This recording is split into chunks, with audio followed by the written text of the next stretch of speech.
Soc el Pau, el coordinador del GAC, i us vull donar la benvinguda en aquesta Masterclass GAC del 2019, on tindrem amb nosaltres, com ja sabeu, a John Borhaus, una figura icònica, de qui probablement tots ja heu llegit, heu estudiat el llibre i molts haureu probablement après a fer riure en part gràcies a ell, i tenim el gran honor que avui estigui amb nosaltres. La gran majoria dels que som aquí sou socis del GAC, els que no hi sou guionistes, doncs ja trigueu. No dic res més, us deixo amb el John, moltes gràcies a tothom.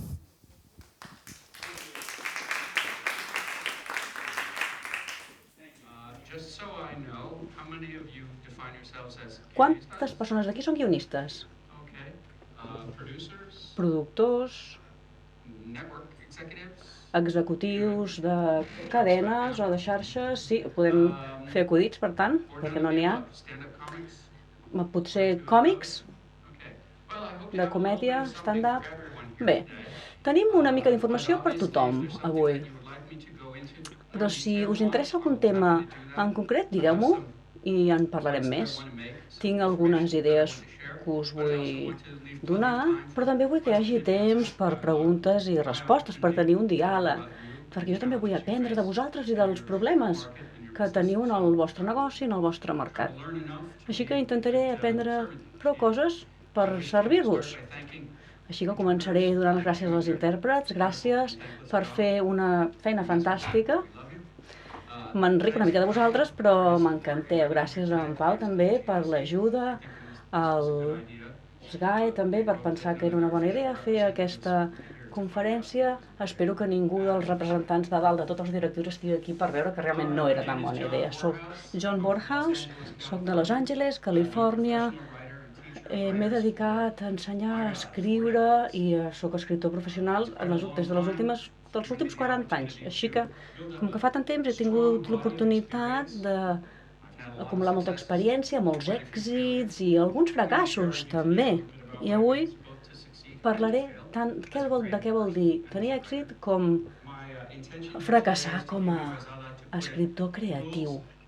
Parlaré de normes, eines i d'un impuls per la motivació. Així que vull que sortiu d'aquí inspirats i a punt per escriure. Per ajudar-vos intentaré fer coses que pensàveu que eren bastant difícils, intentaré simplificar-les. Així que us donaré informació clara que pugueu utilitzar cada dia, no només per escriure comèdia, sinó per escriure qualsevol tipus de text. Em sentireu dir alguna cosa que sembla que vol dir una cosa. Els amics em diuen que tinc el do de reduir coses complexes a frases senzilles. I quan ho he fet, quan he fet això, o quan ho faci, us ho diré. És com una reducció, diguéssim, i ho diré. És a dir, em refereixo a una idea petita, breu, que representa una idea més gran, una solució petita que soluciona molts problemes més complexos. Comencem. Així és com entenem la comèdia. La comèdia és la veritat més el dolor.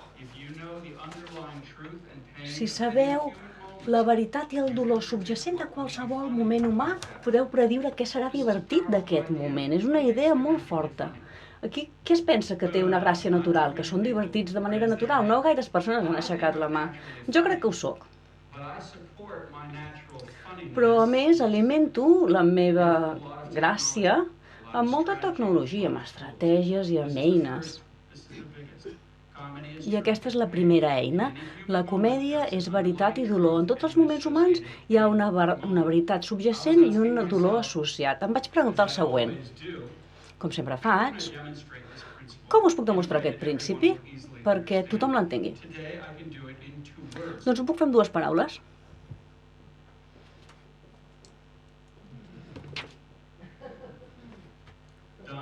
Donald Trump. I us aviso. Aquest retolador no em durarà una hora, així que si algú em pot trobar un altre, si us plau. No sé si em diuen que n'hi ha més o que em giri i n'hi ha més al darrere.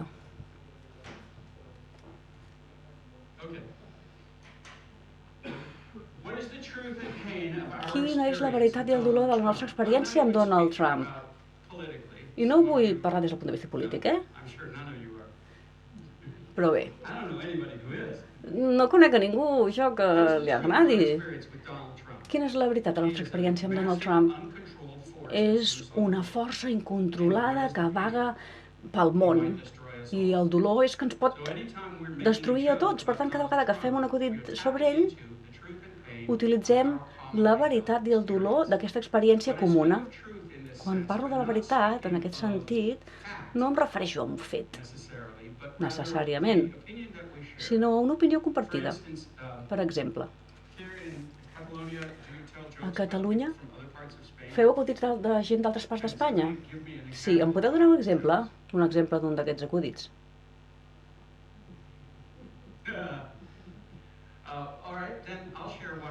Us en diré un jo, per deixar clar el que vull dir. A Rússia fan acudits sobre els Chukchi, uns indígenes que viuen a la regió de l'Àrtic. I un acudit seria el següent. Un Chukchi va en una botiga de televisors i diu: teniu televisor en color? Algun televisor en color? I el propietari de la botiga diu: sí, tant. I el Chukchi li diu: fantàstic, doncs me la porto de color verd. Què ens diu això de l'opinió que tenen els russos d'aquest poble?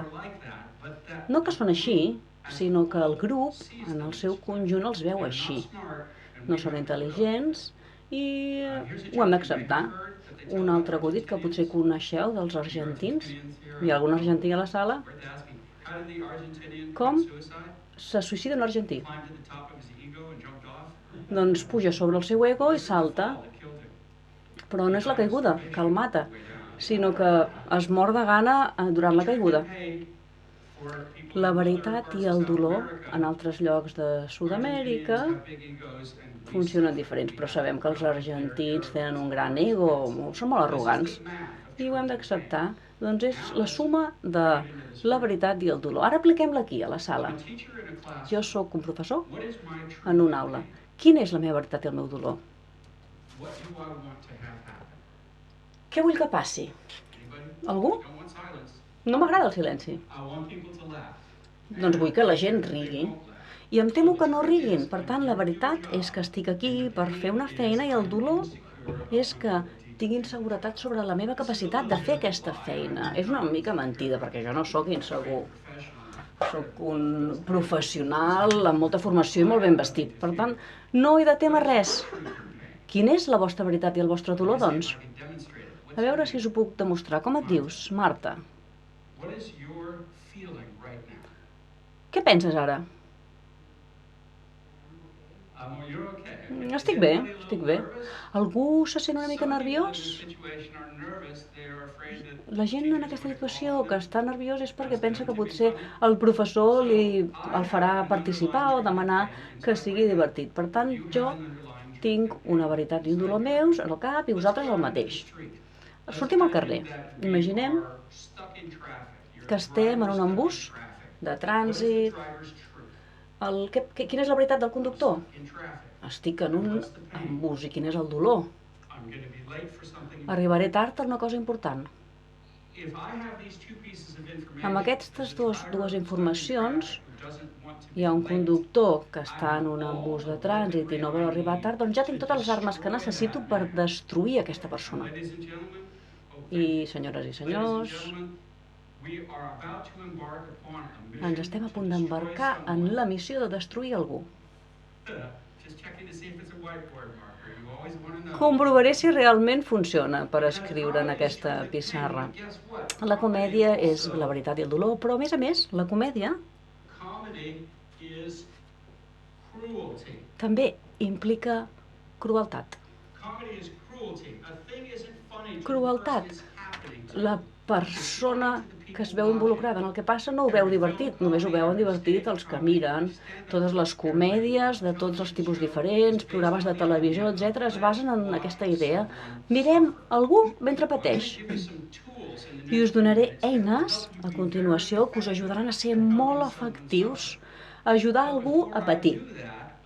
Però abans d'això, he de crear unes emocions, les emocions que necessito, perquè nosaltres som escriptors. evitem el conflicte. Si ens encantés el conflicte seríem diplomats, en Donald Trump, o vendríem cotxes, però no. D'una manera natural, doncs no ens agrada el conflicte. Normalment no ens agrada ser cruels. Hem de recordar que els personatges de les històries no són gent real. Per tant, està bé fer-los mal. No només està bé, sinó què és el que fa que la comèdia funcioni. La cosa no és divertida per la persona que li passa, sinó que és divertida per les persones que miren, i per això ho fem. Jo sóc un professor en una aula, què vull? Vull que aprengueu, que estigueu atents, que tragueu satisfacció de l'experiència, i, per exemple, si vosaltres voleu ser cruels amb mi, què podríeu fer-me per fer-me patir? Algú? Parlar entre uns i els altres.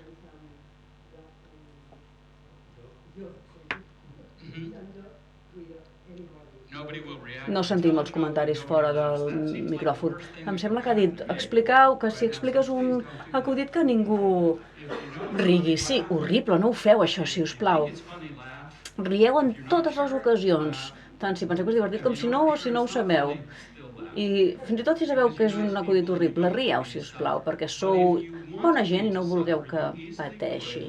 Però si em voleu fer patir, ho podríeu fer fent la següent pregunta. Què vol? I com puc evitar que ho aconsegueixi? Normalment ho dic així. I podeu pensar com el grab, una reducció o alguna cosa, el que he definit abans, no? Cadascú vol aconseguir una cosa. Jo vull complir el meu desig en aquest moment i sentir-me en pau. Com a creador de còmics o de comèdia, es pot entendre que la feina consisteix en atacar la pau del personatge. És una cosa bastant profunda, eh? La vostra feina no és ser divertit, sinó escollir una diana i fer-li mal.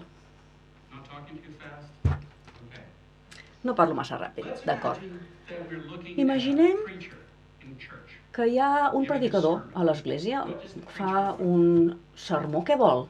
Què vol?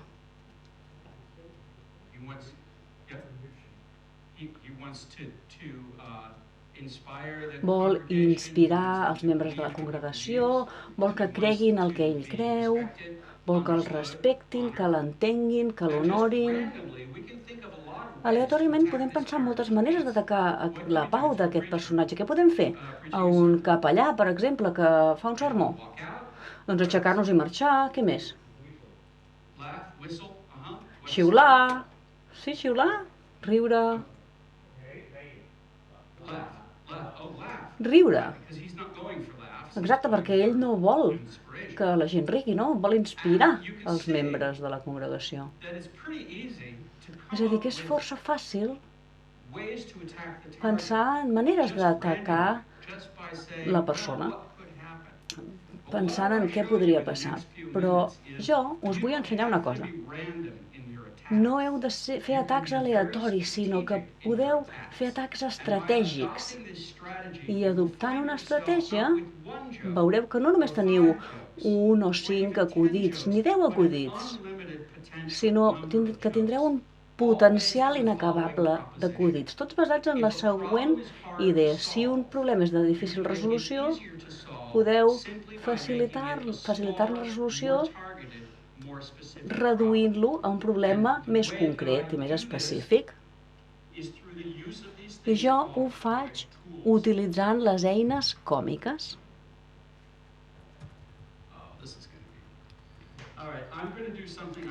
Bé, faré una cosa que no hauria de fer. Utilitzaré el paper... Ah, no n'hi ha, no hi ha paper. No passa res, cap problema. Perquè, de fet, vaig dir que no en volia cap. Per tant, no hi ha cap problema. Aquí us presento una eina còmica, l'exageració.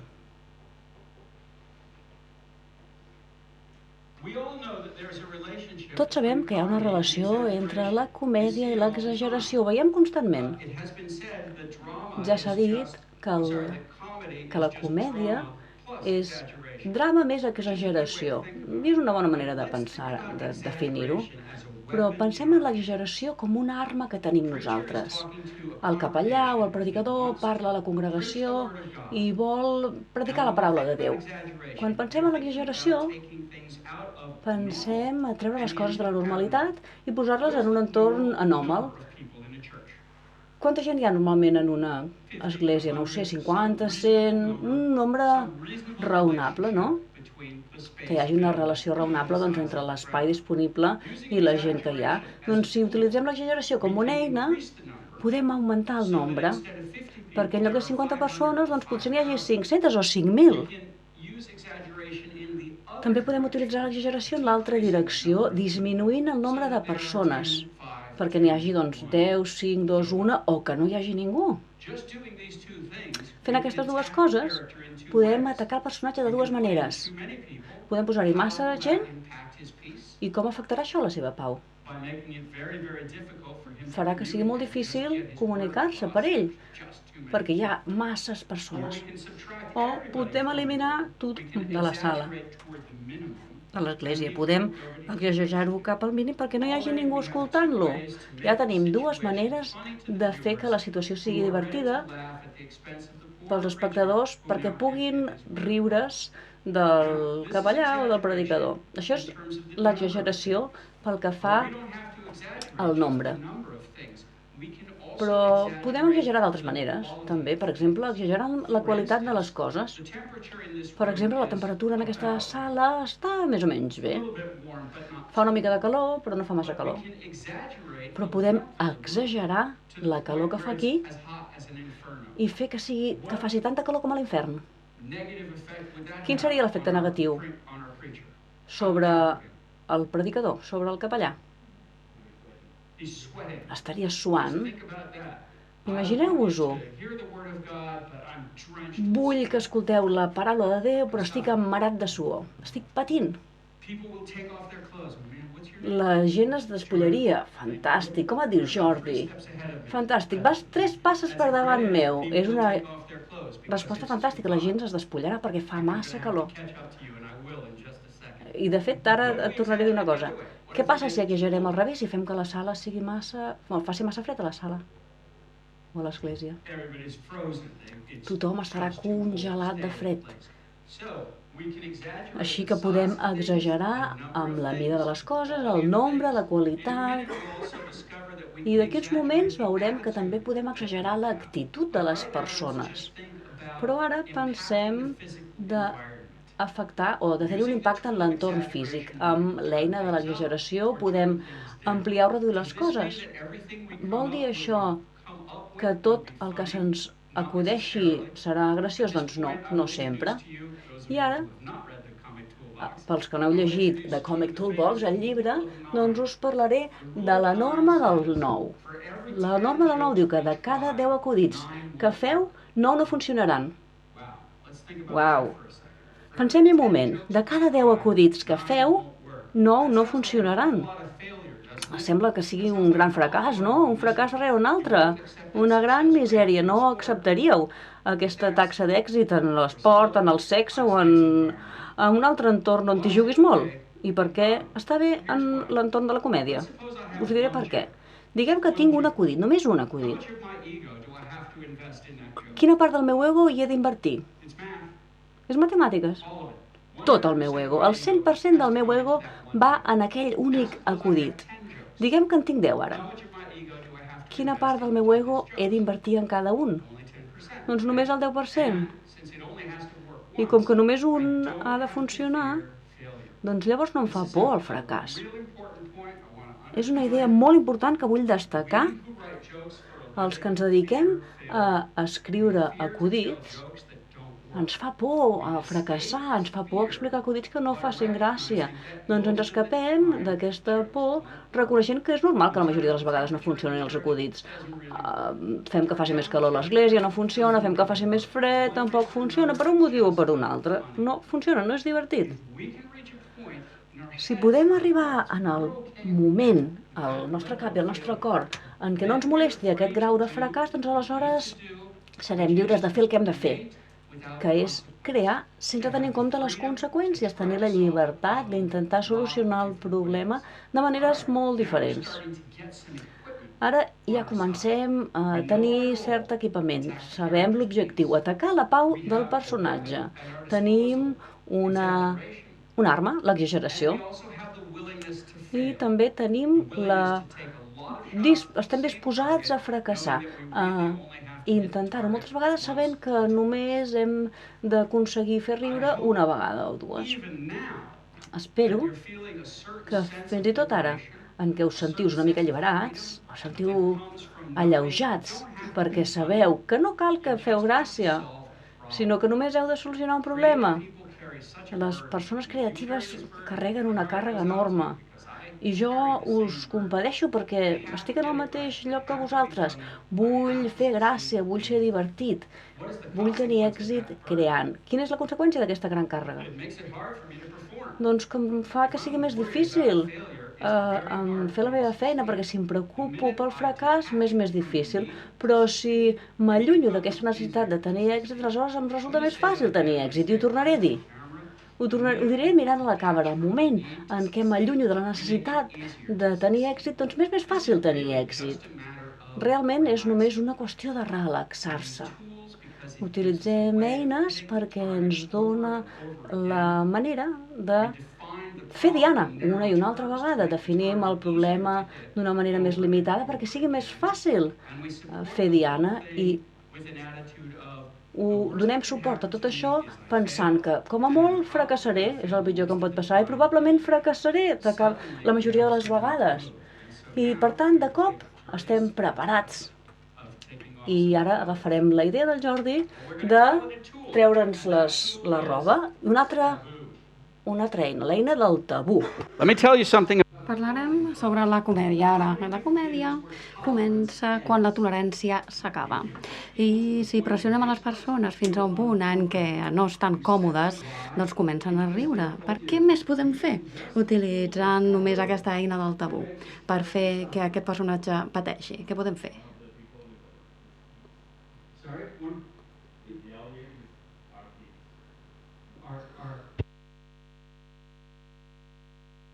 Que el públic siguin nens, no? Perquè, clar, els adults estan despullats i és dolent, però adults i nens i no portar roba és complicat. Cada vegada més tensió. I el que estàs fent ara és també una eina còmica, estratègia. Estàs a fer una situació dolenta encara pitjor. És una d'aquestes idees que capgiren totes les coses. Pensem que hem de ser divertits i no hem de ser divertits. Tot el que hem de fer és fer que una mala situació sigui encara pitjor. Atacar la pau del personatge, atacar-lo d'una banda, de l'altra banda, atacar. I cada vegada més allunyar-lo de la pau, senzillament fent que una situació dolenta sigui encara pitjor.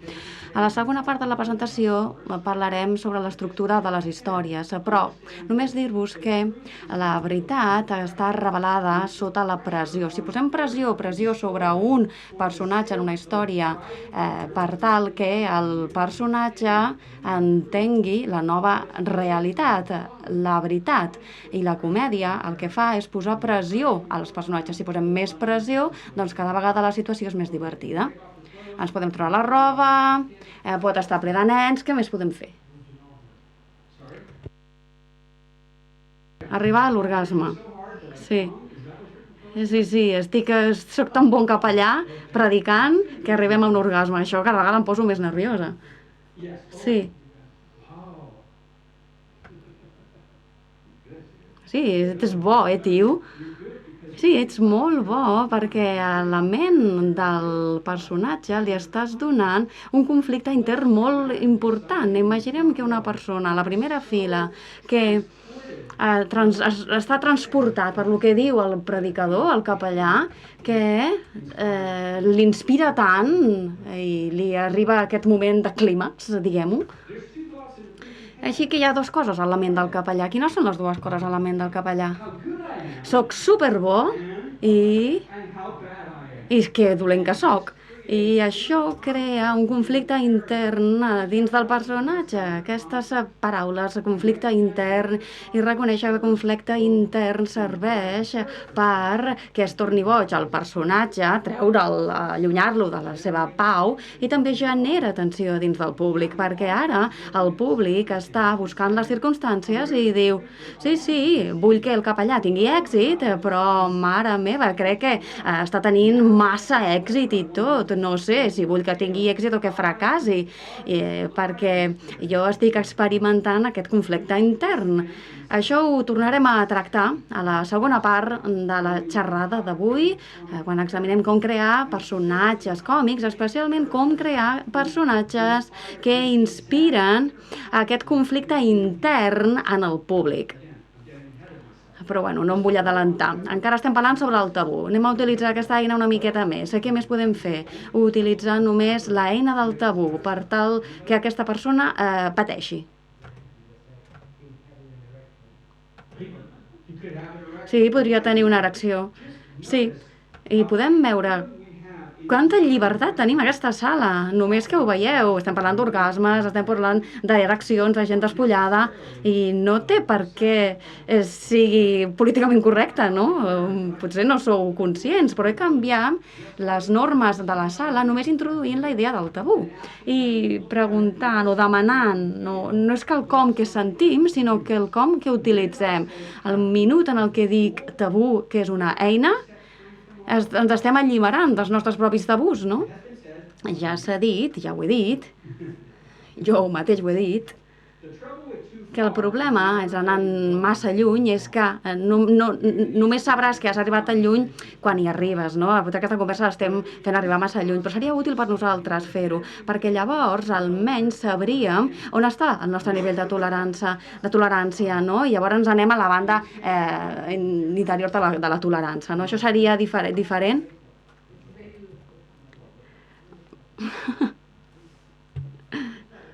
It's fine. Just waving to a friend. Hi. It might be the difference between... Seria una diferència entre mostrar, posar-te uns pantalons, o mostrar el que... O sigui, baixar-te els pantalons o no, no?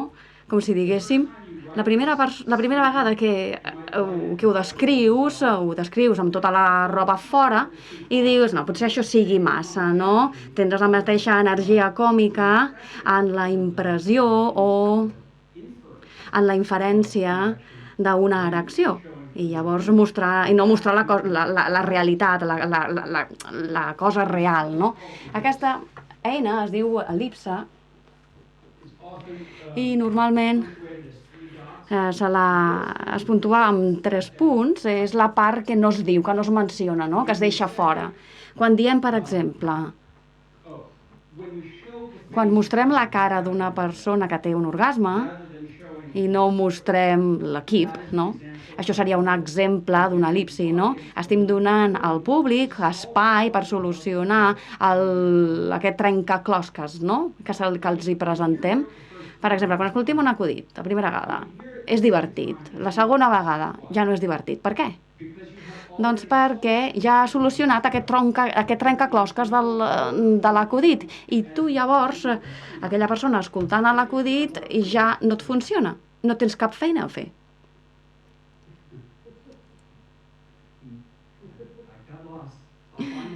M'he perdut. M'he distret. Tinc tantes coses al cap. I és un bon moment per dir que dieu alguna cosa i us demano que la repetiu, no és perquè no us senti, sinó perquè escolto fatal, porto un audífon, I com deia, ahir ho vaig explicar d'una altra manera, es pot entendre d'una altra manera. Vaig perdre la meva virginitat en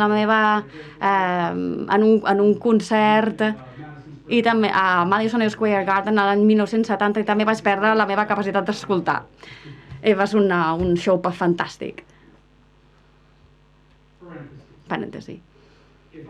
Doncs si escolto tan malament i em sento en tensió i tinc la idea que no puc deixar que sàpiguin que jo no escolto bé. Això quin impacte tindrà a la meva actuació? Jo estaré nerviós, estaré tens, em sentiré que m'he de defensar, etc. Al minut en el que saps que tinc un problema d'escoltar, el meu problema desapareix. I ja no m'he de preocupar de que vosaltres descobriu el meu secret. I la raó per la qual ho he dit, i ho he posat en un parèntesi de fet, és que això està relacionat amb la psicologia del creador, de l'escriptor. Tenim por que la gent sàpigui que nosaltres no sabem el que estem fent, no?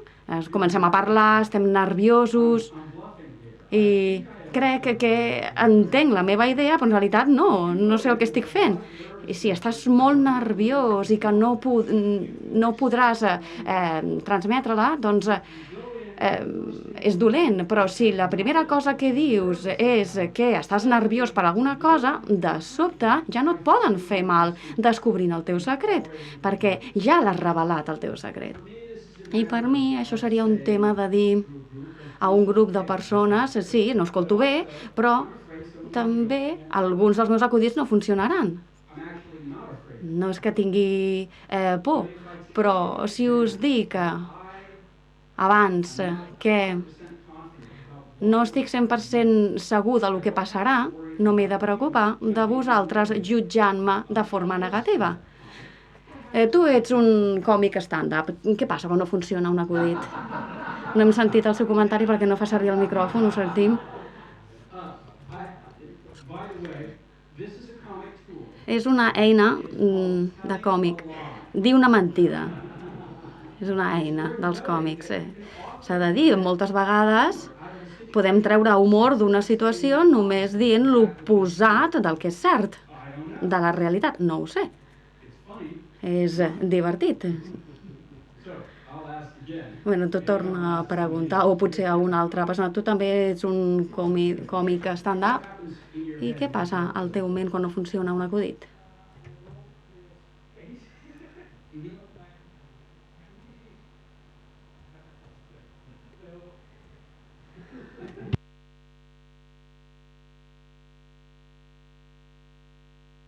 Jo és que no entenc l'espanyol. Oh, tell him to use the microphone because otherwise he will not be understood. Boy, I just lost control of the room. I totally lost control. Good, I was hoping I would. Go ahead. Repeat The question, how does it feel? Sí, com et sents? Quan et sents? Quan fas una comèdia stand-up, dius un acudit i l'acudit no funciona. Què passa? Al meu cas, realment, som una mica especial, llavors em ric i destrueixo les coses, o sigui, trenco tot. I la gent es queda parada i riu, però com si fos una equivocació. Ploix, hòstia, canvio el foco i ja... Ok. Bé, doncs has vist, de certa manera, còmics fent stand-up que diuen un acudit i que després es congelen, no? Com per exemple un cèrvol, no? Quan veu les llums del cotxe. Saben que aquest acudit no ha funcionat, estan patint, però no s'estan adonant, no estan reconeixent aquest patiment, i quan això passa es trenca el vincle entre el públic i el còmic stand-up. El públic experimenta una gran tensió. Estic observant algú que fracassa i si continuo donant suport a aquesta persona estic experimentant el fracàs jo mateix. Llavors, el còmic stand-up com surt d'aquesta situació? Simplement, doncs, reconeixent el fracàs. Tinc un amic que fa servir aquesta estratègia i treballa en comèdies de situació, en entorns d'alta pressió, en una taula amb altres persones molt divertides, intentant ser divertit, i sap que ha de dir molts acudits, és la seva feina, però també sap que en ocasions aquests acudits no funcionen, i quan et fa un acudit que no funciona, sempre diu el mateix. O qualsevol cosa divertida. Així, doncs, reconeix utilitzant la eina de l'el·lipse i donant-los un trencaclosques que han de solucionar. Sé que no ha funcionat aquest acudit o accepto que no ha funcionat i que estic preparat per seguir endavant. És així com es repara el dany. Tu has reparat el dany destruint-ho tot, però el que estàs comunicant al públic en realitat és que sí, ha passat i estic donant resposta de manera oberta i de manera honesta. Ho tornaré a dir. Sé que ha passat i estic responent de forma oberta i de forma honesta. Més fresc? Sí, perfecte. Estic pensant en moltes situacions humanes en les quals aquesta eina tan senzilla farà millorar les nostres vides. Sí, ha passat, però ho reconec. Qui està casat? Sabreu de què estic parlant, no? Sí, avui mateix, de fet, amb la meva dona ho he fet. I no sé per què vull dir això, però bueno. Doncs hem deixat l'hotel per fer una mica de turisme i ella m'ha dit: m'he oblidat el telèfon, utilitzaré el teu telèfon per fer fotos. I li vaig dir: no, això no em va bé a mi, que ja és dolent. I després li vaig dir: bueno, vale, va, escolta, vale, va, fes-lo servir. Ho entenc.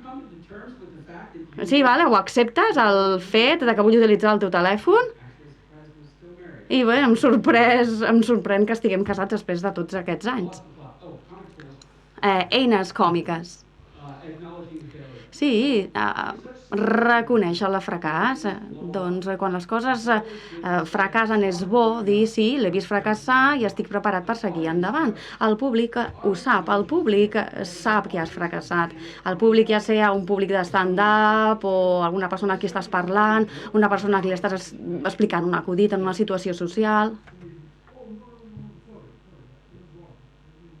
I si diem, no, m'equivocava. Sí, seria el mateix, no? No volia dir-ho, no volia dir això, no sé si ho heu escoltat bé. Hi ha moltes formes de guanyar la lleialtat del públic un altre cop. Sí, no em sorprèn que no rigueu, no? Potser és que sou estúpids o idiotes si no heu entès l'acudit. El públic no és estúpid i no els hi estàs dient estúpid. De fet, t'estàs culpabilitzant a tu mateix. Hi ha un documental que es diu Sporting Raymond i és la història de la versió russa de Tothom estima en Raymond. Si veieu el documental, busqueu-me. Jo hi surto, així, superpoc.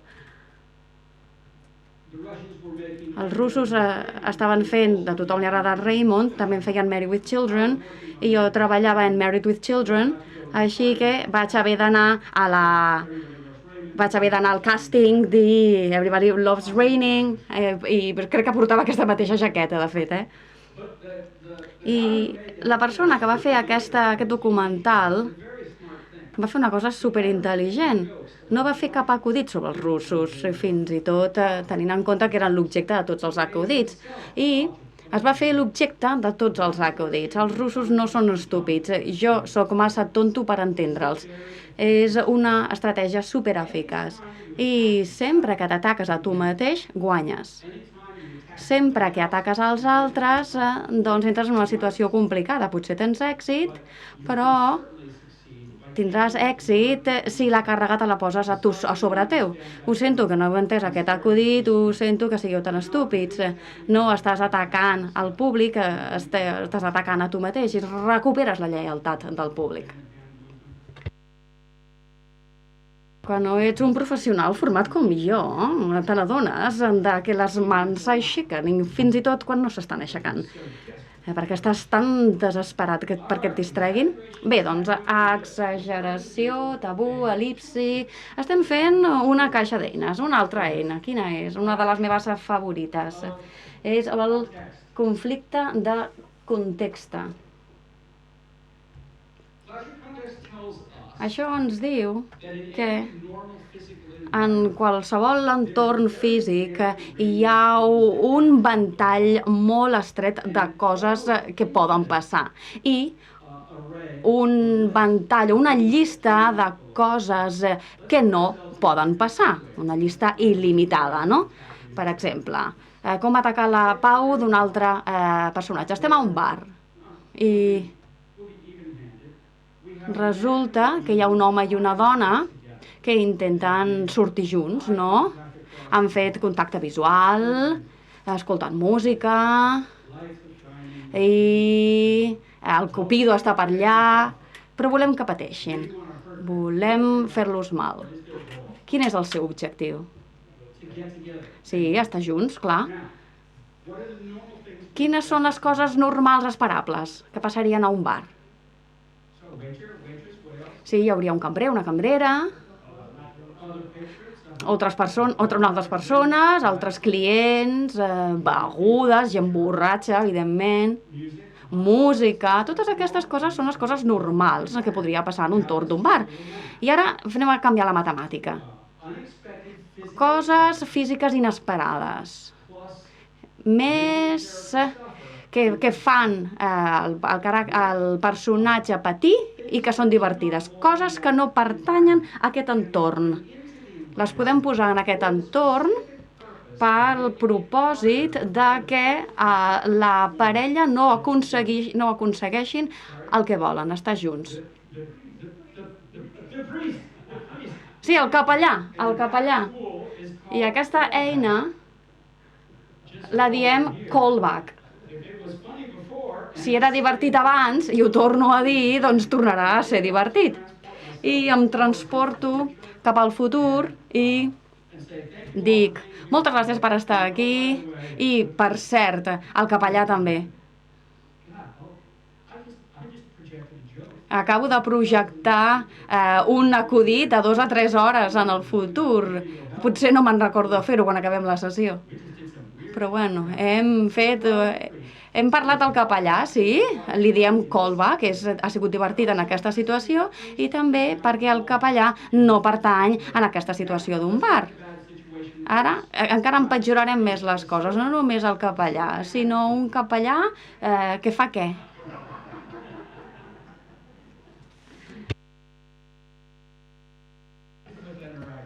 Exacte, un capellà amb una erecció. A qui més podem posar en aquest entorn que no hi pertanyi? El pare o la mare d'algun de l'home o la dona de la parella. O el marit o l'esposa. Què és pitjor, tenir-hi el pare o la mare o la dona? La dona. Sí, perquè amb la teva mare només és desaprovació. Però amb la teva dona seria desaprovació més el fi de la vida.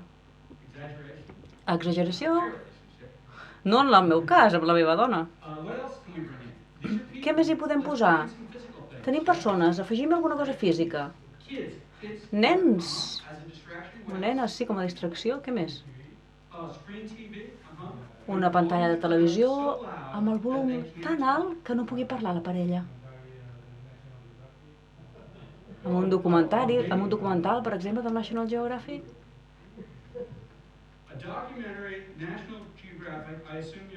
Un documental, per exemple, suposo que vols dir una cosa així com vegem com fan l'amor aquests hipopòtams.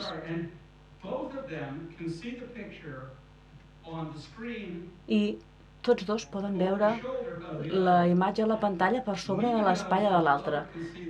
Cap de les dues persones de la parella sap que l'altra persona també veu les imatges, però pateixen moltíssim. I ja sabem que és divertit això, no? Només esmentar-ho ens fa riure. Per tant, podem crear aquesta imatge i creem el patiment. Sabem que els personatges patiran. Què més podem fer? Coses físiques que no pertanyen a la situació. Una bicicleta, sí, una bicicleta. I ara combinem eines. La bicicleta més l'exageració. Què tenim? Una moto. Una moto, d'acord. Perquè una moto és un vehicle de dues rodes amb una qualitat exagerada, no? Que no pertany a aquesta situació. I si exagerem la qualitat d'un vehicle de dues rodes en un lloc en el qual no pertany. No esperava dir aquesta frase avui, però espero que m'entengueu. Crec que ho esteu entenent. Quan deixem de banda la pregunta tan difícil de com puc fer gràcia i ens fem preguntes de resposta més fàcil, què podem aportar en aquesta situació que no hi pertanyi? Doncs de sobte ja no ens hem de preocupar de si tenim o no prou material, perquè tenim opcions il·limitades i només estem començant. Una altra eina còmica.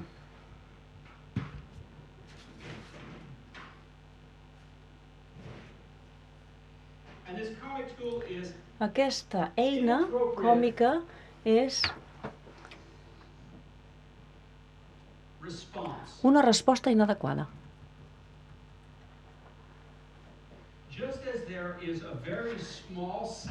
Igual que hi ha un sector molt limitat de coses que pertanyen en un entorn context, també hi ha un sector molt petit de respostes o comportaments que pertanyen en un entorn. Tornem al bar. Quin comportament esperem trobar-hi? Què és normal que passi en un bar? Que la gent parli, que algú demani una beguda, parlar, flirtejar, escoltar música, sí? I una actitud inadequada, quina seria? Fumar?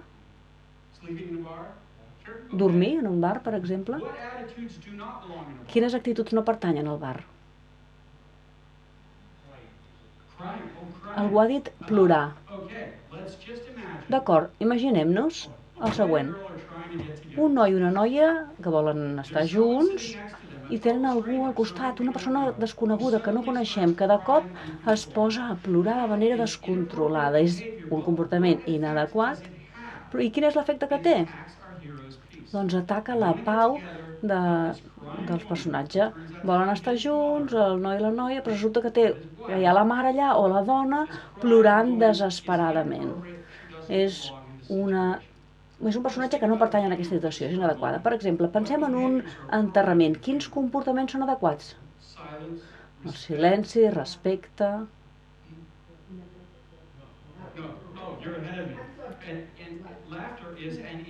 Riure seria inadequat.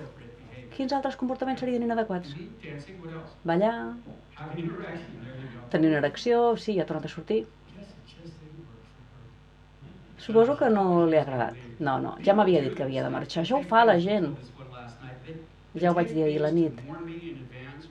Normalment si han de marxar abans que acabi, em diuen que han de marxar, no per no fer-me mal. I jo sempre els dic que he treballat a Hollywood. És a dir, que hi ha gent molt més important que m'ha fet molt mal, no et preocupis. Sou completament lliures.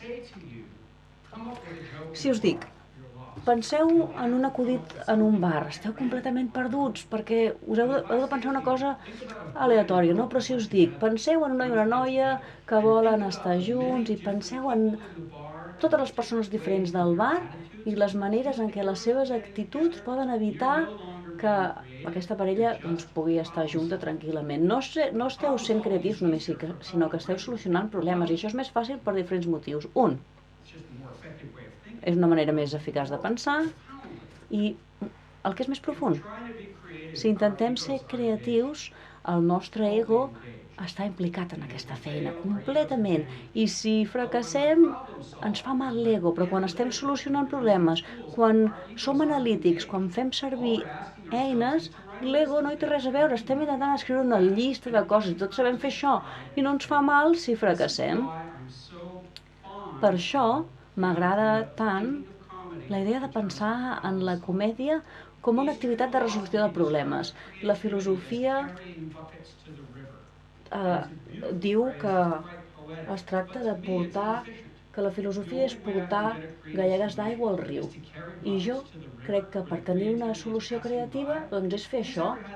El qui ha tingut alguna vegada la sensació d'anar pel carrer caminant i que de cop s'ha acut una idea fantàstica. És com si s'obrissin els núvols i sortís el cel blau i baixés Déu i et donés un acudit. A algú li ha passat això. Per tant, sabeu com és, però no és eficaç. No podem esperar que Déu ens regali acudits. Per tant, tenim eines per poder tenir molt matèria prima per treballar-hi sense implicar-hi el nostre ego. I us puc demanar que ho feu. Com a exercici, per exemple, us puc dir que creeu una situació, que trobeu un personatge, que li assigneu un desig o un objectiu i aleshores que penseu en 10 maneres d'atacar-li la pau perquè no aconsegueixi el seu objectiu. Això ho podeu fer. Podeu fer l'exercici en menys de 5 minuts amb un èxit del 100%. I això és la llibertat creativa, és alliberar-vos de la inseguretat i de la por.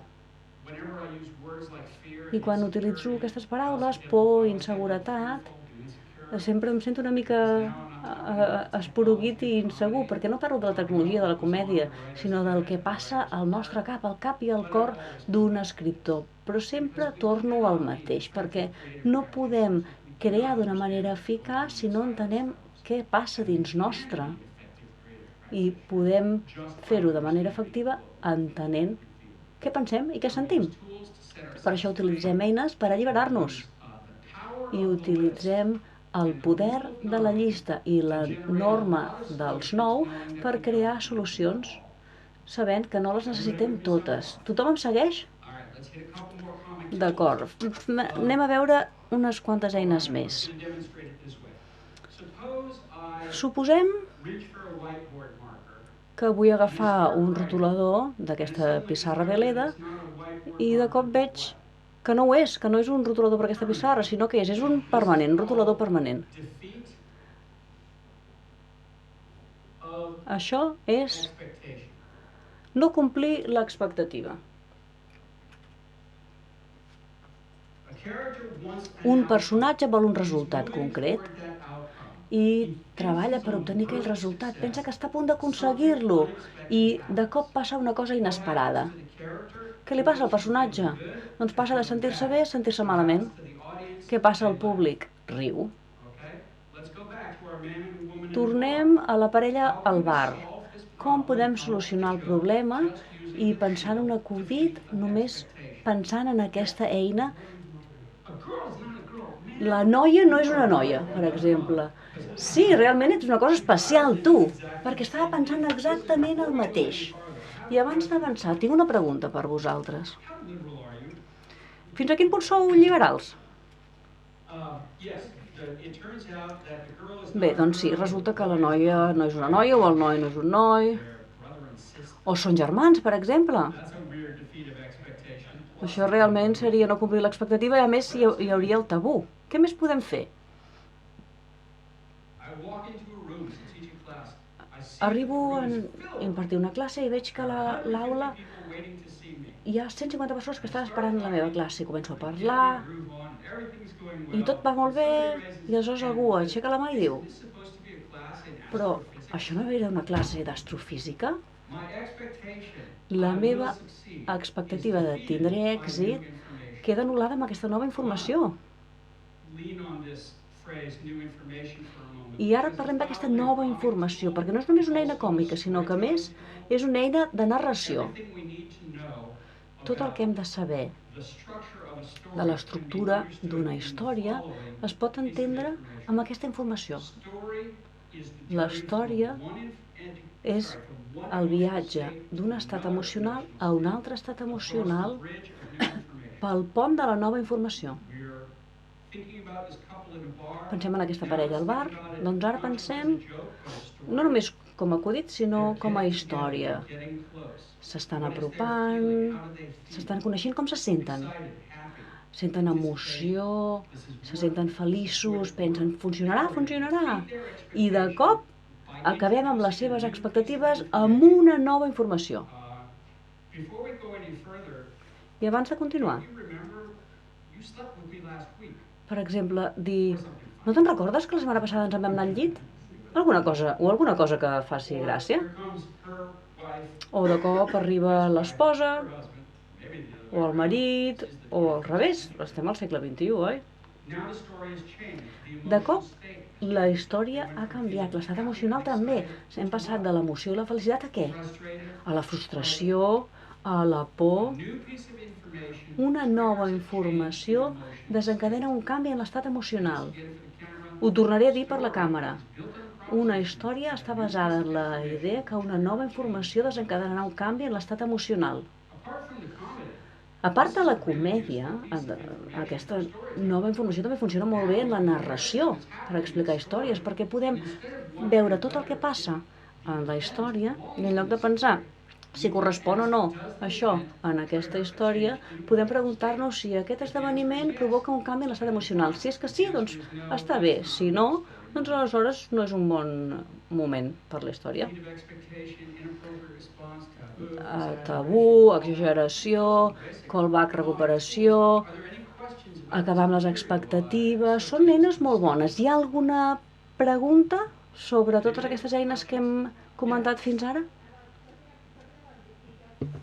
Parlar sobre l'incompliment de les expectatives. Per exemple, la parella del bar.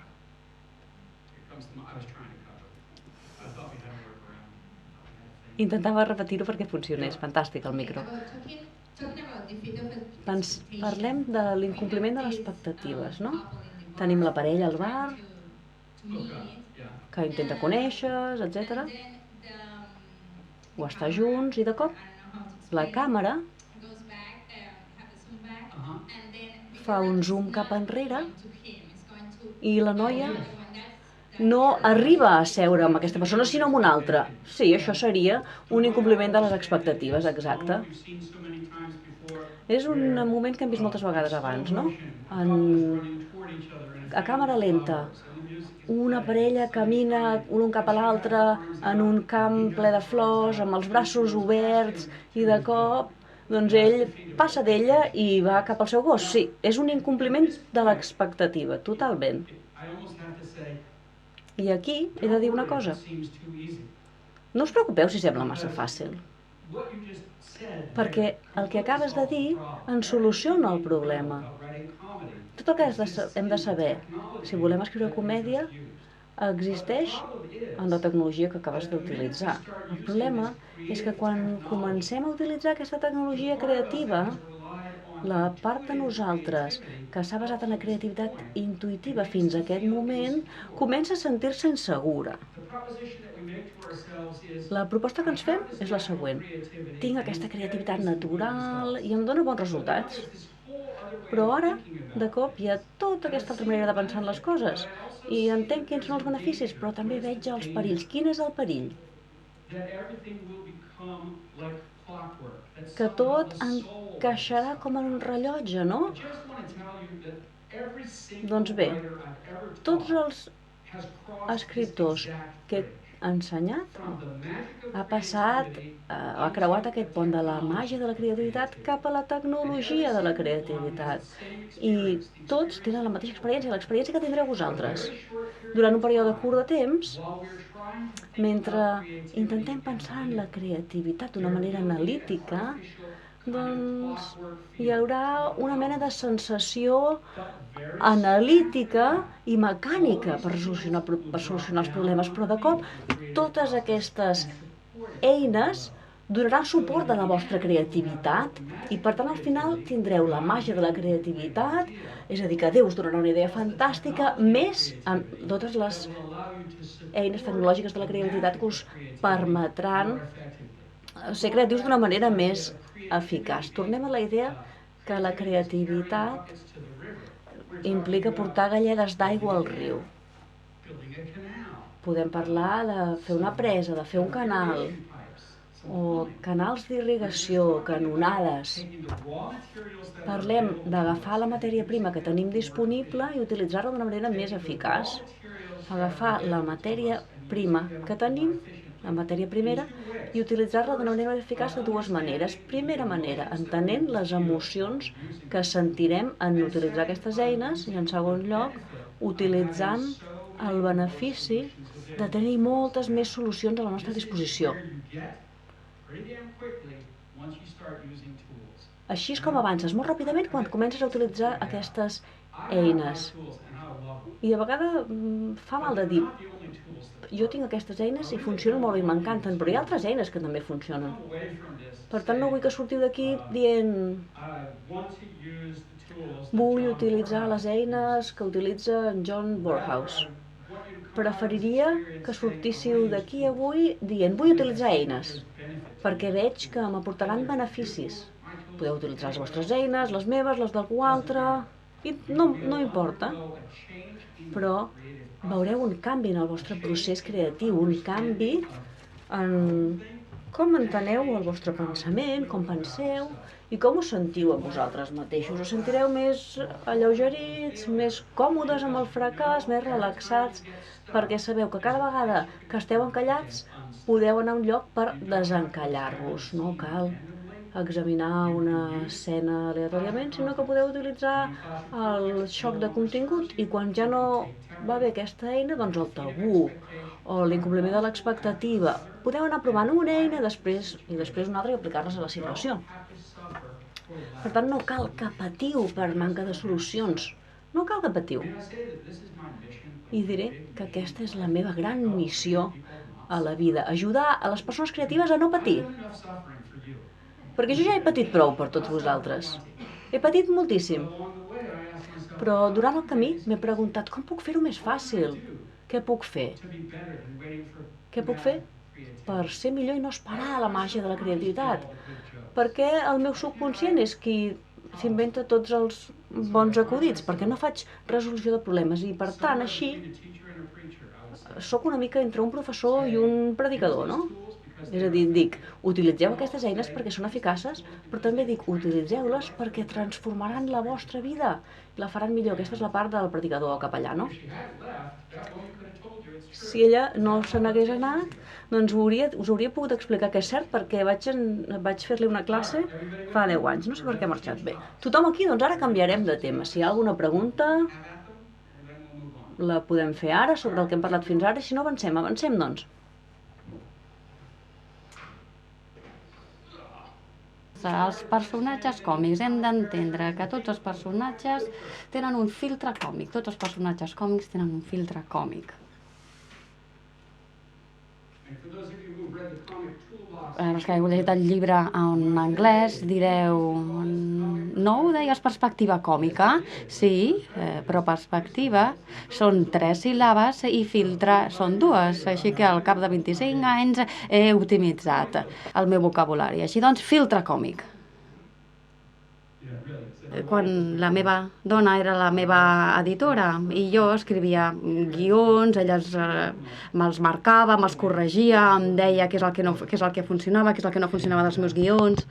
I realment era dura, sabia fer les coses. I a més ella era una editora descriptiva, podia escriure una novel·la als marges del guió i explicar-me què és el que estava fent malament al meu guió, I jo confiava en això que feia, i el que feia ella. I a vegades no hi havia notes i només posava parlem-ne en lloc d'allò que m'escrivia. I vivim en una casa, en la meva despatx aquí, el seu despatx aquí, i veig el guió i posa parlem-ne, soc un home mort, entrant al despatx de la meva dona. I una vegada vaig escriure un acudit al guió i ella va dir de l'acudit, no el pillo. I les següents paraules van ser, doncs deu ser tonta.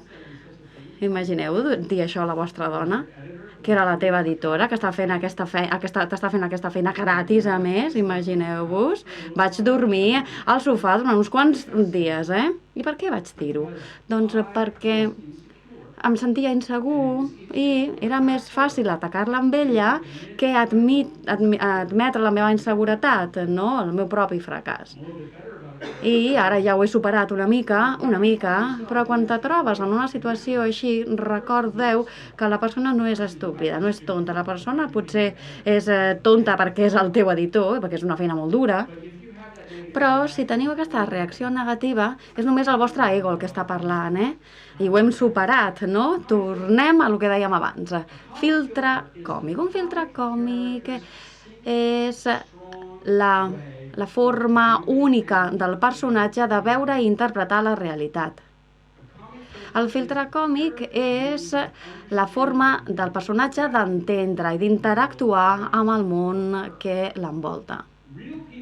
Les persones reals en el món real no tenen aquest filtre còmic tan real, perquè són persones reals que tenim desitjos, que tenim pors, tenim expectatives, necessitats, plans, operem en el nostre propi interès. La diferència amb el personatge còmic i les persones reals en el món real és que els personatges còmics filtren la realitat a través del filtre còmic, és així com es creen. Alguns exemples serien, per exemple, una persona que necessita molt als altres, una persona arrogant, un imbècil, una persona innocent, una persona ignorant, una persona que és torpe, una persona insegura, qualsevol valor del que podeu pensar i a més exagerar-lo, no? Seria un filtre còmic. I com ho il·lustro? Doncs, per exemple, un filtre, qualsevol.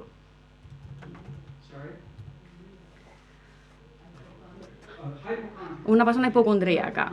Una persona hipocondríaca, com travessa el carrer? Si hi ha molt de compte, i què pot fer un hipocondríac?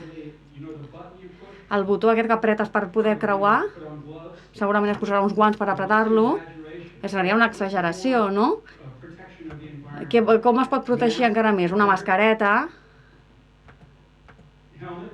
amb un casc, fins i tot, encara més, amb un trajo d'aquests d'astronauta, un hipocondríac que té aquest filtre còmic, doncs aquest personatge no se n'aniria de casa sense portar aquest trajo de descontaminació total. Això seria filtre còmic més exageració. Una altra cosa, un altre filtre còmic. Una persona que pren molts medicaments.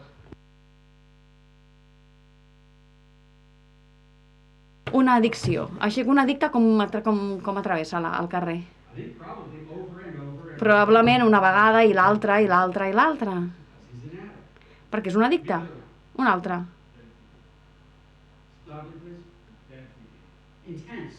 Intens. Una persona intensa. Com creu el carrer.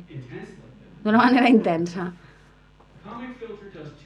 Així doncs el filtre còmic fa dues coses. Ens diu com el personatge es comportarà i ens diu com serà divertit. Si tenim el filtre còmic sabem com aquell personatge actuarà i sabem com aquell personatge serà divertit. I ara que ja em coneixeu bastant bé, quin seria el meu filtre còmic? Quin diríeu que és el meu filtre còmic? Ser graciós. El món és el meu circ. Tot el que existeix al món existeix per entretenir-me.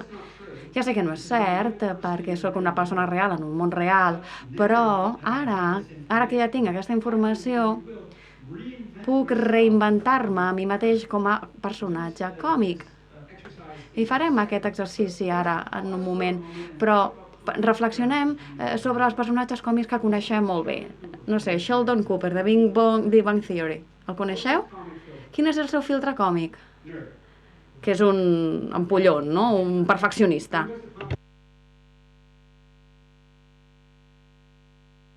Sí, que és un ampollon. Què passa? Després el Leonard és el seu col·lega. El del veí, quin seria el filtre? La de la veïna, filtre còmic seria que és sexy, que és rossa. Bé, és una mica injust perquè no és només rossa, no, la veïna, però és una forma d'entendre-ho. I què passa amb Kramer de Seinfeld? Quin és el filtre còmic? Que raro. Sí, no és exactament això. Crec que el seu filtre és que sóc en Kramer, és una persona molt entusiasta, i ja que és una persona entusiasta, doncs fa les coses que les altres persones no poden fer. Això és clau per tal d'entendre que de què tracta el personatge còmic. El filtre còmic és, en realitat, el superpoder del personatge. El personatge pot fer coses que les persones normals no poden fer.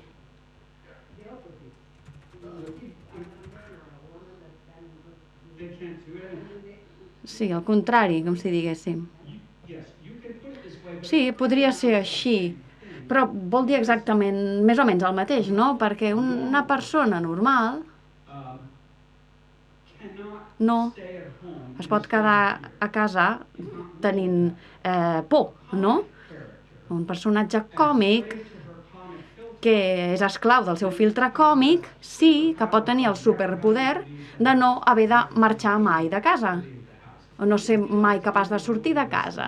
Pot ser una cosa un punt semàntica, així que podria fer-vos aquesta pregunta. Quin és el vostre filtre còmic? Quan les persones diuen que és supergraciós o graciosa, què és el que estàs utilitzant per entendre la realitat i que et fa fer graciós? Escriviu. Forma part de la classe, s'ha de fer els deures. I jo mentrestant ballo. Perquè el món és el meu circ i jo faig el que vull, és el meu superpoder.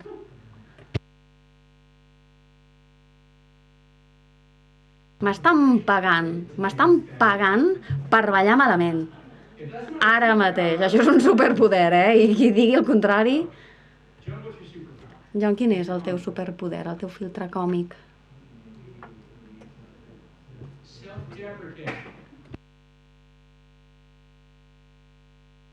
Com una persona real, en el món real, és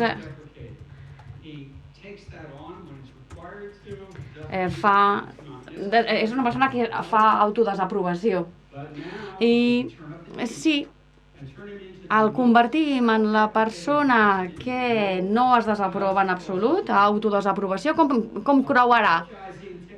Doncs demanarà perdó a tothom i a totes les coses amb les quals es trobi. Això seria l'exageració còmica del seu filtre còmic, fins al final. Aquesta autodesaprovació. I el teu nom? Stephanie, quin és el teu filtre còmic? OCD.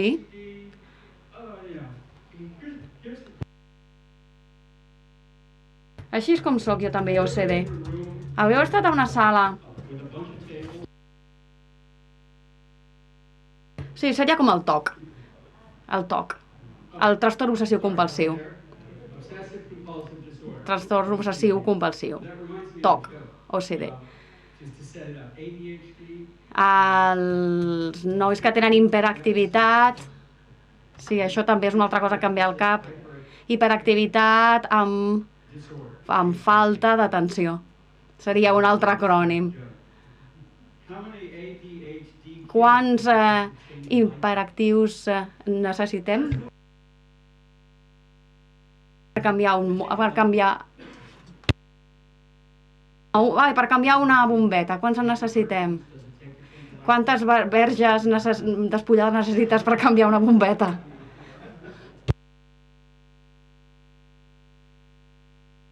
Sí, ho sento. Quin és el teu filtre còmic? No ho sé. Necessito més temps. I tu? No? No ho sabem? Una persona sèria? I si agafes una persona sèria i l'exageres, doncs et tornes una persona supersèria, no? Massa, insuportablement sèria. Això et crea uns superpoders. És un personatge que pot anar a una comèdia, seure, sol, allí, amb els braços creuats, sí, això és divertit. Això és graciós. Això és supergraciós. M'ho passo superbé. d'una forma que és totalment inapropiada per tothom, però que és perfecta per ell, per aquest personatge. I això és així és com farem les històries. Donarem uns filtres còmics i farem unes accions a través d'aquests filtres.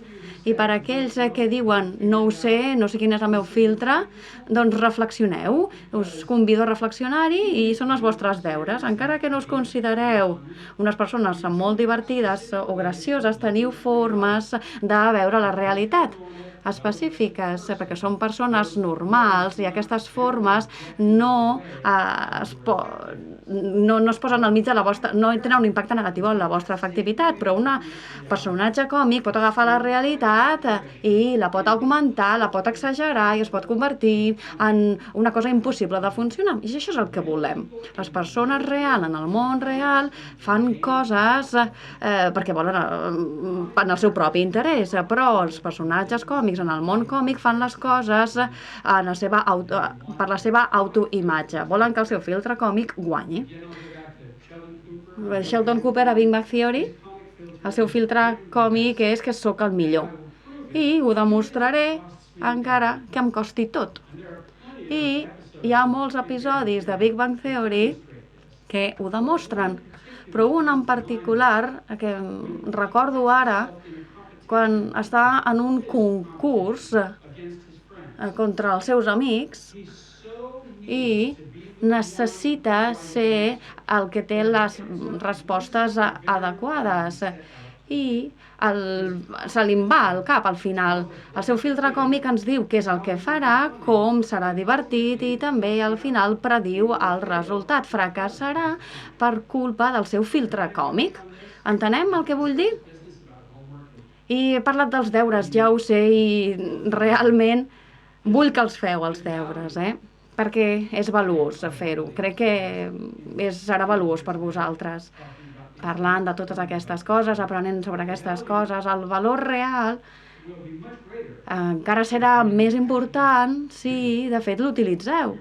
No? O sigui que penseu en vosaltres mateixos, com podeu exagerar aquesta part de vosaltres per convertir-ho en personatges còmics i espero que d'aquesta masterclass us inspiri molt.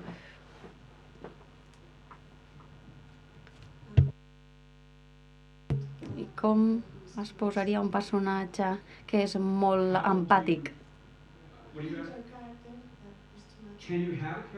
Pots tenir un personatge que sigui massa empàtic? Vinga, fes-me una abraçada. Sé que necessites una abraçada. Segurament necessites més d'una abraçada. Anem a fer un te. I després del te anem a un spa. I et regalo un massatge, perquè et sembla que estàs una mica tensa. Estàs bé? Et sents bé? Potser estàs refredada. Ho sento. Anar-me'n del tema, però aquesta persona té un problema, necessita ajut. I ja que jo sóc una persona superempàtica, doncs t'ajudo. Imagineu que sóc un personatge còmic i de sobte deixo d'ensenyar. Vaig a ella, li faig una abraçada i me l'emporto a fer un te. He tingut èxit i m'estic cenyint el meu filtre còmic, no? Però en el meu propi interès, que és el que fan els personatges còmics, un cop i un altre, no?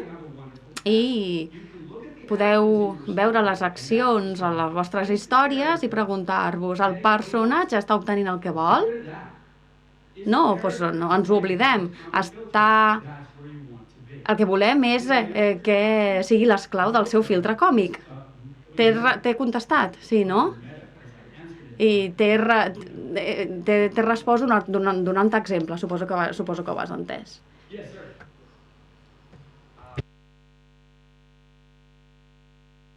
Sí, quan deies del filtre còmic, sobre què fa al final, si ens dirà com el personatge, com serà graciós i com el personatge es comportarà i probablement quin serà el resultat. Anem a veure. Pot ser un resultat feliç, pot tenir èxit. gràcies al filtre còmic. Ho podria ser, anem a provar-ho. Tornem al noi i a la noia, que estan intentant sortir junts al bar, no? Al noi li donarem un filtre còmic, al noi. Avariciós. Doncs és avariciós. Llavors el més important per ell és que els altres li convidin a tot, no? Arriba un punt quan ella li diu aquestes paraules. Per què no em pagues una beguda i anem a casa meu? Quin és el seu objectiu? Doncs vol anar a casa d'ella, però ara està experimentant un conflicte intern entre el seu desig d'aconseguir un resultat i la seva necessitat de defensar el seu filtre còmic, no? Ell és esclau del seu filtre còmic. Què passarà? Doncs... Ai, no, m'he oblidat la cartera, que no, que la tens aquí davant. Oh, vaja. Sí, tinc la cartera, però no tinc targeta de crèdit. Paga amb el teu telèfon. Podria fer-ho, però... normalment són les dones les que paguen, no, avui en dia? Sí, però llavors no, vas a casa de la dona. No vas a casa d'ella. Jo crec que ell s'escapa corrents en aquest punt, no? Se'n va al bany esperant que ella pagui la beguda. Sí, és Helen Harper and Two and a Half Men, 2 homes i mig. No vol gastar diners i d'aquesta forma doncs, no té parella. En moltes ocasions el personatge no arriba a un final feliç, no? Almenys en aquesta situació còmica. Per què? Doncs perquè sabem que la feina de l'escena és que el personatge pateixi i llavors, si acaba bé la cosa, ja deixa de patir el personatge. I quan parlem de l'estructura de les històries ho podem parlar també. En un moment còmic, el filtre còmic, podem pensar-ho d'aquesta manera. El filtre còmic és com un forat negre, no? I que està davant de la cara del personatge i doblega la realitat. I d'aquesta forma la realitat no arriba al personatge. I degut a això, el personatge doncs, no funciona bé. I degut a que no funciona bé, el personatge no aconsegueix el que vol, no? Ara anem a donar-li amb ella un filtre còmic per ella. Ella vol el mateix, no? Vol una relació... Quin filtre li podem posar? Inseguretat. Perfecte. Quina és la necessitat emocional d'una persona insegura? Doncs que l'aprovin, no? Aconseguir l'aprovació. I de cop estem entrant en un conflicte perquè ella vol tenir relacions sexuals però també l'aprovació. Per tant, com actuarà en aquell moment? I no és el mateix. Follar i rebre l'aprovació? Bé, potser sí. Però crec que necessitarà molta més aprovació abans de permetre's sortir del bar. És el moment còmic que m'imagino. Abans de marxar t'he de fer una pregunta. Encara em respectaràs demà al matí? Sí, clar que sí. I la setmana que ve? Crec que sí. I el mes que ve? No ho sé, potser ja no et coneixeré el mes que ve. Per tant, em deixaràs, però si acabem de començar a sortir junts, oh, no m'estimes. I aleshores es desmunta el personatge, no per culpa de l'entorn, sinó perquè planta les llavors de la seva pròpia destrucció. És fantàstic, oi? Hem començat dient que la nostra feina és atacar la pau d'un personatge i fer que pateixi. I ara veiem que l'eina més profunda de totes és la pròpia psicologia amb els errors propis de cada personatge. I podem posar exemples, podríem estar tot el dia posant exemples. Però ara comencem a entendre com són els personatges còmics. Un personatge còmic ha de tenir aquest filtre còmic i podem dir que el filtre còmic equival a un superpoder. I us donaré un altre exemple. Suposem que tenim una mare d'un fill que és homosexual. El filtre còmic és el meu fill no és homosexual. I entra a l'habitació del fill i el troba al llit amb un altre home. Com que té aquest superpoder i el superpoder és la negació, pot dir: oh, que bé que dormiu junts com a amics. Així, és la manera com el filtre còmic funciona com a superpoder del personatge. I afegim dues coses més, dos elements més, els errors, els errors, els defectes i la humanitat.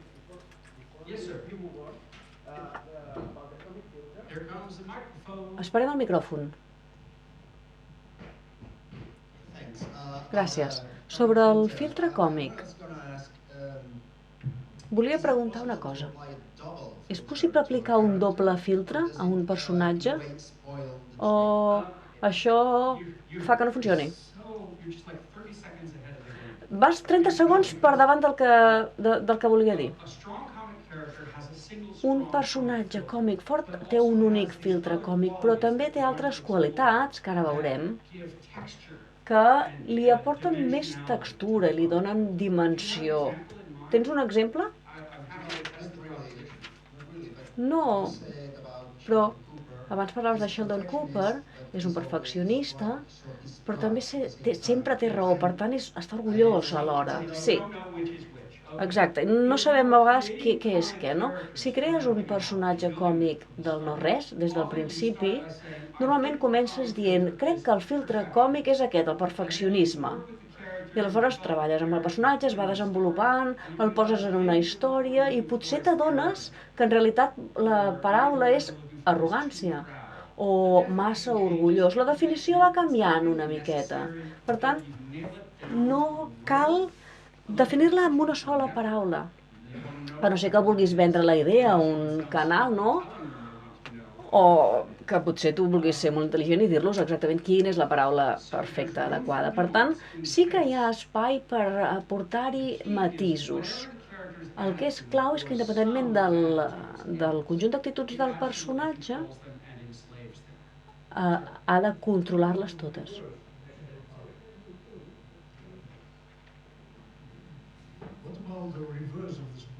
I què passa si revertim el superpoder? En el cas de Sheldon Cooper, té molt talent, és molt talentós, és un perfeccionista, però està sol, està trist, és una persona trista.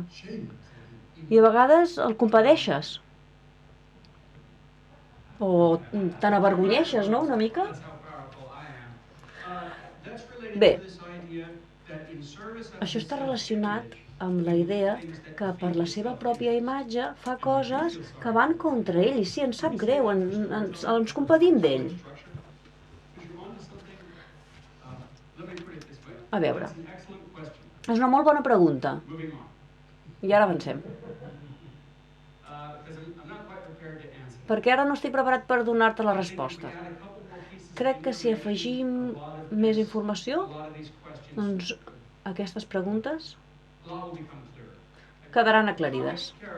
Un personatge còmic, com a títol, té aquest filtre còmic. I després, perquè el personatge sigui una persona completa de veritat, doncs li hem de donar diferents atributs, diferents qualitats. Dos conjunts d'atributs i qualitats. Li donarem defectes i també humanitat. I us ho definiré i us les desglossaré. Els defectes són qualitats negatives o qualitats de separació, és a dir, que defineixen el personatge com una persona diferent de nosaltres. És massa gras, massa prim, massa alt, massa baix, té un cabell divertit o estrany, o no en té, és barroer, li fa pudor l'alè. Totes aquestes coses tenen l'efecte de crear una distància emocional entre el personatge i el públic, els espectadors, i creem aquesta distància emocional amb la tecnologia. Perquè la cosa no és que li passa al personatge en si, no és fàcil pel personatge, però el públic vol riure, per tant s'ha de sentir segur el públic, els espectadors. I com els fem sentir segurs? Doncs els hi diem Mireu aquest personatge i veureu que no és una persona com vosaltres. Per tant, quedeu-vos amb aquesta idea i després definiré la humanitat i tornaré als defectes. La humanitat són les qualitats positives del personatge que fan que els espectadors se sentin propers al personatge, és a dir, la compassió o la simpatia. Per exemple, m'agrada aquesta persona. I empatia, soc com aquesta persona, com aquest personatge. És a dir, li donem qualitats positives perquè els espectadors puguin tenir aquest vincle emocional amb el personatge. I si fan aquest vincle emocional, doncs aleshores s'interessaran pels resultats. Com en el cas de Sheldon Cooper. Ens compadim d'ell o ens sap greu quan li passa una cosa dolenta, no? Patim per ell. I m'encanta perquè, per una banda, donem defectes al personatge perquè el públic se senti segur per riure-se'n. D'altra banda, li donem humanitat, és a dir, qualitats positives, perquè els espectadors, el públic, l'estimin una mica, no? O els importi. Per tant, estem donant un conflicte al públic. És a dir, odio aquest personatge perquè és que és burro, és un capullo. Però d'altra banda m'encanta perquè estima molt la seva mare. Què sento jo, dintre meu, com a membre del públic? Doncs una tensió, un conflicte intern, una tensió que s'emmagatzema i que després explotarà amb el riure. Creem els personatges còmics amb aquesta tecnologia, no només per crear un personatge complet, sinó també perquè el públic estigui en una situació en què mai no els sembli bé el que fa el personatge. Sempre sentin una certa tensió i sempre estiguin a punt per riure. Sheldon Cooper, per exemple, quines qualitats negatives té? Per què no ens agrada? És arrogant, què més? És egoista. No és gens ben educat, no respecta les opinions dels altres. És cruel, sí, pot ser cruel. Què més? És infantil. No és empàtic. Per això no ens agrada, oi? Però també necessita que l'abracin, oi? Esteu molt sols allà al fons, per què no veniu més cap aquí? No, no passa res, una broma. Aquestes són les seves qualitats negatives. Quines són les positives? Per què ens agrada? Perquè té talent, és brillant. Està sol? Has dit això? Sí. És divertit, sens dubte. Segons ell, és divertit. És molt intel·ligent. És diferent de tothom, és únic, és especial, podríem dir. Apassionat, sí. És una bona qualitat. Pot estar apassionat per la cosa equivocada. Per exemple, jo sempre poso a Hannibal Lecter, del Silenci dels Anyells. És una mala persona, sens dubte, és un caníbal, és una qualitat negativa, oi? Però, d'altra banda, està molt apassionat. Res no farà que no vulgui menjar-se la teva cara. I tot i que potser com a objectiu no és un bon objectiu, doncs admirem que estigui disposat a fer-ho tot per aconseguir el seu objectiu. Destaquem això. La força de voluntat és una característica humana molt important. Si donem a un personatge determinació, passió, etc., li podem donar totes les qualitats negatives del món i el públic li continuarà agradant perquè serà un personatge atractiu. Com el Dr. House, exacte. O Don Corleone, per exemple. O Don Quixote. O Walter White, de Breaking Bad. Sí, fantàstic. Un exemple d'un personatge amb objectius negatius però molt determinat per aconseguir-los. I Don Corleone i Walter White em porten a dir que podem utilitzar aquests mitjans per crear el personatge, per crear personatges que no són divertits. La mateixa tecnologia que comento aquí donarà lloc a personatges ben definits, complets, però sense el filtre còmic que fa que siguin esclaus d'aquest filtre. És a dir, podeu pensar-hi, potser esteu aquí per aprendre a escriure comèdia i ara acabeu d'aprendre a escriure drama. El drama és la comèdia menys l'exageració. Sí, és la matemàtica, pura i dura. Com si entengués el que acabo de dir. Bé. Ara vull que us centreu en dues paraules. Infantil i semblant a un nen. És a dir, entén el món com si fos un nen. És difícil per la traducció, no sé si hi ha una diferència en català o en castellà. És ser infantil o veure les coses com un nen. Però és diferent. El personatge pot tenir unes qualitats que són defectes per una banda, però són molt humanes per l'altra. I la diferència depèn de si són adequades o no. Si un nen és una mica com un nen, de manera adequada, doncs aleshores és positiu. Però si el comportament és adequat, aleshores es converteix en una qualitat negativa. Phoebe, la Phoebe de Friends, és un exemple. És molt naïf i és una qualitat bonica. Ens agrada que sigui naïf, però també dona problemes. És tan ingènua que sembla burra, que sembla estúpida a vegades. I si anem a un nivell més profund, quin és el filtre còmic d'aquest personatge? La ingenuïtat, oi? I per què és ingènua?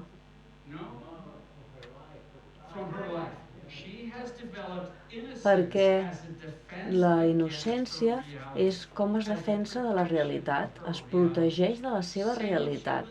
I el mateix amb en Sheldon Cooper ha desenvolupat l'arrogància i el perfeccionisme com a mecanisme de defensa contra la por, que descobreixin que no sóc bo.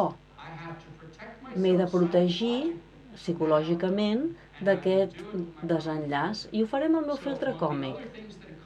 Així que, entre altres coses, el filtre còmic serveix com la primera línia de defensa davant la realitat. Passen moltes coses i moltes de les coses que comentem estan relacionades amb la psicologia. Hem de pensar-hi en la psicologia perquè és quan els personatges deixen de ser construïts i comencen a ser reals. Perquè podeu crear personatges còmics del no-res en 2 segons dient quin és el filtre còmic, quins són alguns defectes que corresponen amb aquest filtre, qualitats humanes, i de cop ja tens un personatge còmic. I això ho podeu fer cada dia. I en la segona part ho farem una mica quan veiem la relació entre els personatges còmics i la història. Però pel que voleu vosaltres ara, doncs podeu repetir aquest experiment una i una altra vegada. I si afegim la psicologia, és a dir, el dir què realment fa que pateixi el personatge i de què s'està defensant el personatge, doncs aleshores és quan el personatge deixa de ser una construcció, un Gollum, és a dir, un ésser no real, sense ànima, creat per un rabí, com pel que sé d'una altra vida meva, no? Per tant, ja no és un robot, el personatge es converteix en una persona de carn i ossos. Donem vida al personatge examinant la seva psicologia. Bé, per tant, tenim un personatge amb un bon filtre còmic, uns quants defectes i unes quantes qualitats humanes positives. Hem creat un conflicte intern en el personatge perquè els seus defectes i la humanitat estan en conflicte. També tenim un conflicte en el públic perquè no saben si els hi ha d'agradar el personatge o l'han d'odiar. I després tenim aquesta eina de la reducció o del suport que ens permet crear una cosa nova.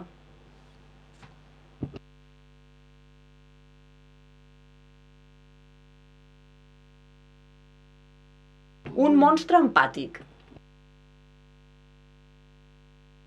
Un personatge que podem mirar i dir és un monstre empàtic. A la vegada m'encanta i l'odio. Doncs és un personatge còmic que funcionarà.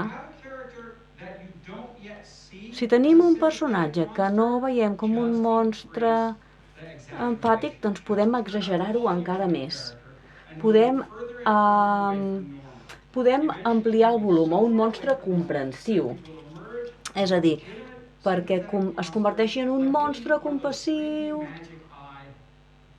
com si el veiéssim a través d'una imatge d'aquestes de l'ull màgic en 3D, que depèn de com el mirem no veiem res, i depèn de com mirem, doncs de cop veiem allà la imatge fantàstica en 3D, no? Doncs és això el que passa.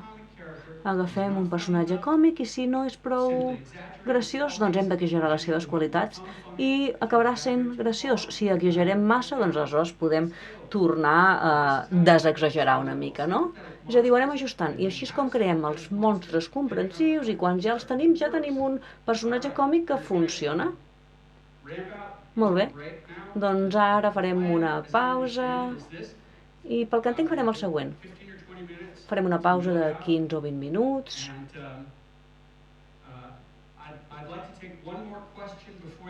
I vull respondre una altra pregunta abans de la pausa, però a nivell psíquic ho farem.